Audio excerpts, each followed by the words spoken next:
인간은 무엇을 하도록 설계되어 있는가?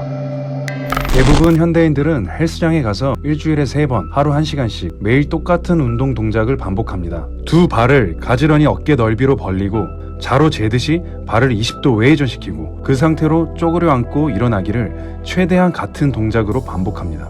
하지만 이렇게 똑같은 패턴만을 반복하는 운동은 특정 조직에 더 많은 힘이 가게 되고 특정 조직들만 더 발달하게 됩니다. 이런 같은 패턴의 운동만 할 경우 질환과 부상을 예방하는 데 한계가 있습니다. 진화론적인 관점에서 볼 때 우리가 하고 있는 운동들이 제대로 설계된 것일까요? 당신이 고객의 몸을 관리하는 직업군에 속해 있다면 고객이 통증이 있어 찾아왔을 때 그것이 정신적인 문제인지 신체적인 문제인지 영양적인 문제인지 화학적인 문제인지 확신하기 어려울 것입니다. 통증의 근본적인 문제를 해결할 수 있는 키가 되는 질문이 여기 있습니다.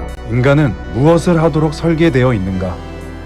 지금 이 질문에 대해 당신이 답을 할 수 없다면 아마도 올바른 방향의 고객 프로그램을 설정할 수 없을 것입니다. 인간은 약 수십만 년 전부터 현재와 같은 모습을 취해왔습니다. 인간의 과학 문명의 발달은 불과 500년에 지나지 않고 인간 역사의 99% 이상은 사냥 수집가로서의 삶을 살아왔습니다.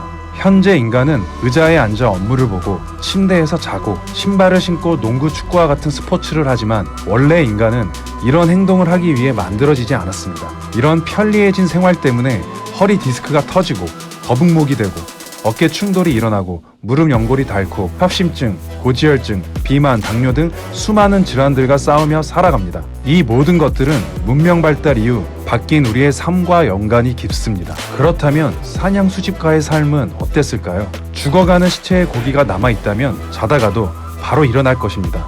식사를 하면 주변에 배변을 하고 또 다시 배가 고프면 사냥을 통해 먹이를 모았을 것입니다. 사냥을 하던 중 운이 없으면 환각 버섯을 한 다발 먹고 술에 취한 사람처럼 춤추다가 잠이 들고 또 다시 배가 고프면 일어나 사냥을 하고 아마도 이런 삶이 반복되었을 것입니다. 사냥과 수집 활동을 할 때 그들은 매일매일 다양한 육체 활동을 하게 됩니다. 조깅, 전력 질주, 쪼그려 앉기, 숨기, 점프, 싸움, 매달리기, 무기 사용 등 그들의 육체적 활동은 특정한 패턴으로 제한되어 있지 않고 다양한 활동들로 이루어져 있었을 것입니다. 누군가 사냥 수집가에게 다가가 야, 너 하체가 너무 부실하니까 스쿼트 좀 열심히 해 라고 말하는 사람은 없었을 것입니다. 그냥 이런 다양한 활동이 삶 그 자체였고 이런 모든 활동은 신체 건강을 유지하는 비결이었을 것입니다. 사냥 수집가의 활동을 현 시대의 최고의 엘리트 선수들과 견주어 보더라도 더 많은 칼로리를 소비했을 것이고 매일 변하는 여러 상황 속에서 더 다양한 각도로 더 다양한 동작들을